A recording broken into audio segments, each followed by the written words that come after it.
navio de gás russo está à deriva no mar Mediterrâneo há quase 2 semanas, representando uma grave ameaça ambiental. O enorme navio-tanque, de 277 metros, enegrecido pelo fogo, está à deriva desde as explosões de 3 de março, quando a tripulação o abandonou. Moscovo alega que o navio, parte da frota fantasma sujeita a sanções, foi atacado por drones navais ucranianos. De acordo com relatos russos, as explosões continuam a bordo e foram detectadas fugas de gás. A inclinação do navio também está a aumentar e estão a deflagrar pequenos incêndios localizados. Os tanques ainda contêm cerca de 700 toneladas de combustível e grandes volumes de gás natural, criando um risco elevado para uma catástrofe ambiental. Os ambientalistas alertam que uma fuga ou explosão poderá causar danos a longo prazo numa das regiões com maior biodiversidade do Mediterrâneo. A porta-voz do Ministério dos Negócios Estrangeiros russo, Maria Zakharova, afirmou que Moscovo mantém a situação sob controlo, mas alertou que o direito internacional atribui a responsabilidade pela prevenção de uma ameaça ambiental aos Estados costeiros.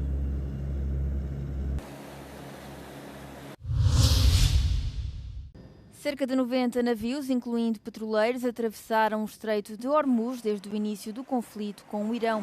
O país exportou mais de 16 milhões de barris de petróleo desde o início de março, de acordo com dados marítimos e comerciais, apesar da via navegável estar fechada e de o Irão afirmar que vai atacar os petroleiros que tentarem atravessar. Muitas das embarcações estavam envolvidas nos chamados trânsitos ocultos, contornando as sanções e a supervisão do Ocidente. Mais recentemente, embarcações ligadas à Índia e ao Paquistão atravessaram o Estreito de Hormuz à medida que os governos intensificam as negociações. Os preços do petróleo subiram acima dos $100 por barril nas últimas semanas, levando o presidente dos Estados Unidos, Donald Trump, a exortar aliados e parceiros comerciais a enviar navios de guerra para reabrir a rota numa tentativa de fazer baixar os preços. O Estreito de Hormuz é uma rota fundamental para o petróleo e o gás a nível global, transportando cerca de 1/5 do petróleo bruto mundial. Os iranianos celebraram o tradicional Festival do Fogo, apesar de o país estar em guerra e de o regime dos ayatollahs ter proibido a pirotecnia. Reza Pahlavi, filho do último Shah do Irão, pediu à população que levasse a cabo os festejos. Ao mesmo tempo, fez um apelo aos Estados Unidos e a Israel para que protegessem os civis das forças de segurança da República Islâmica. O primeiro-ministro israelita Benjamin Netanyahu deixou uma mensagem semelhante. Encorajou os iranianos a desfrutarem da tradição e garantiu que Israel estaria a vigiar do alto. Estes vídeos, gravados em Teherão, são de momentos em que polícias entram num complexo de apartamentos e entoam palavras de ordem enquanto se ouvem tiros. As autoridades iranianas manifestaram preocupação com o que descreveram como o uso indevido das celebrações por parte dos soldados israelitas. O Chahar Shambesuri é um festival antigo que acontece na última quarta-feira, antes do início do Ano Novo no calendário persa. Os foliões saltam sobre as chamas num ato simbólico que acreditam deixa para trás a tristeza e negatividade. Nos últimos anos, o Irão tem-se oposto a estas celebrações. Os jovens iranianos costumam aproveitar a ocasião para mostrar descontentamento com as políticas do regime. Em mais um dia de campanha eleitoral, Viktor Orbán foi recebido por algumas milhares de pessoas em Enger, uma cidade no leste do país. Em declarações à Euronews, muitos eleitores mostram-se ansiosos por mudanças no país e alguns esperam que o primeiro-ministro no poder há 16 anos as possa fazer. Értelmes, okos ember, tehát én kívánnám, hogy a gárdája csináljon valamit. Most nem csinál, de várom. Hát ha. Biztos, hogy lehetne jobban csinálni mindent, olyan nincs, hogy nem lehet jobban csinálni mindent. De hát, ahogy most csinálják, ez eddig mindig legjobb. O primeiro-ministro húngaro iniciou a campanha nas ruas já na reta final, acompanhando os comícios rurais do seu rival Péter Magyar. Em contraste, Orbán chegou rodeado por um círculo de guarda-costas e não permitiu perguntas. No seu discurso, Orbán salientou que recusaria um acordo mediado pela União Europeia e só desbloquearia o apoio à Ucrânia quando o oleoduto Druzhba estivesse operacional. A helyzet világos. Ha van olaj, van pénz. nincs olaj, nincs pénz. Sondagens independentes indicam que Orbán está em desvantagem em termos de popularidade 4 semanas antes das eleições de 12 de abril, face ao partido TISA, de centro-direita, e enfrenta uma batalha difícil para manter o seu lugar.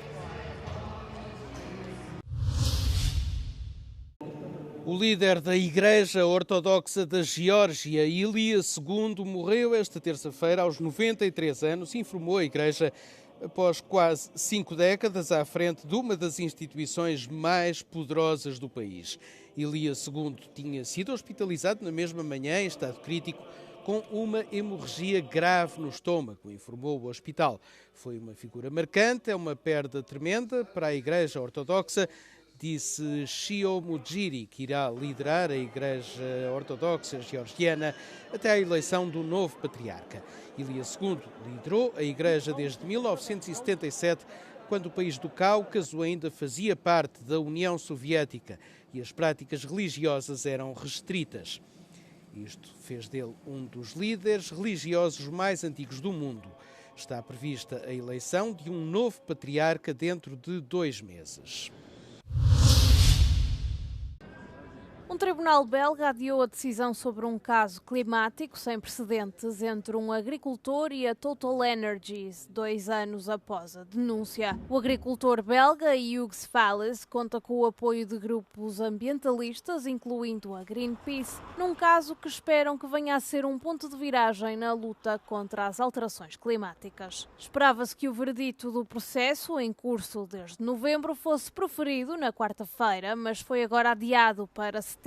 Fales procura obter uma indemnização pelos danos causados à sua exploração agrícola em 4 fenómenos meteorológicos extremos, que, segundo o agricultor, foram diretamente causados pelas alterações climáticas. Mas o agricultor e os seus apoiantes procuram também que a empresa deixe de investir em novos projetos de combustíveis fósseis. Ao apresentar a sua defesa em tribunal, a empresa considerou absurdo atacar uma empresa específica devido ao ritmo de transição energética, argumentando que esta representa menos de 2% do setor do petróleo e do gás.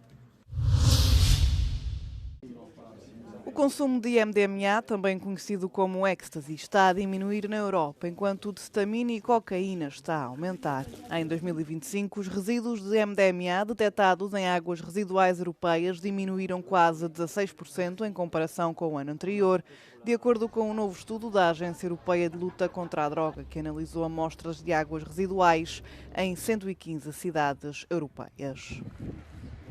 I would say that the sharp drop in MDMA is the biggest surprise we have this year in Europe.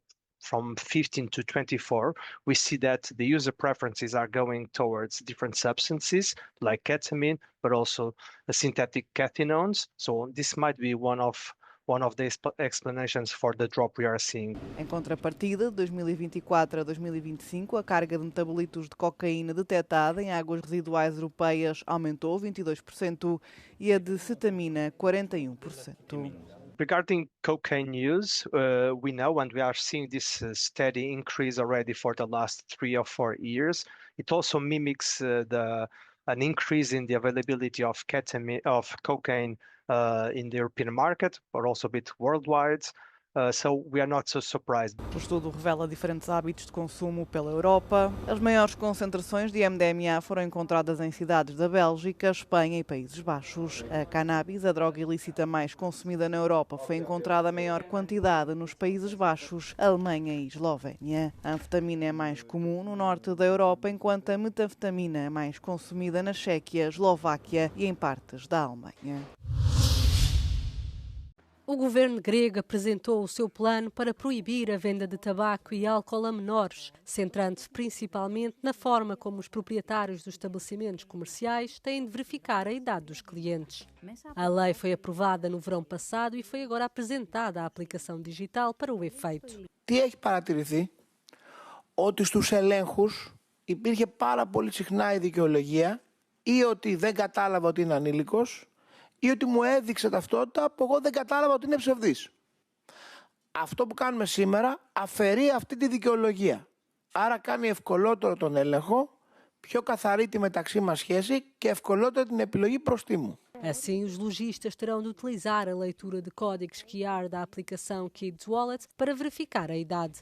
Tanto o Ministro da Saúde como os Ministros da Proteção dos Cidadãos e da Governação Digital enfatizaram a importância de controles intensivos por parte das autoridades competentes. Είναι ο ίδιος ακριβώς τρόπος που η Ευρωπαϊκή Ένωση έχει επιλέξει ως κοινή τεχνική προσέγγιση για το age verification και στις πλατφόρμες διαδικτύου, στα μέσα κοινωνικής δικτύωσης κλπ.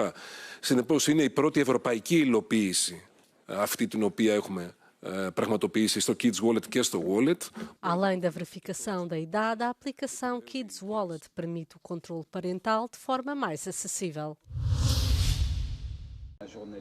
Durante escavações preventivas no centro de Dijon, em França, foram descobertas 5 novas sepulturas de gauleses enterrados numa posição sentada.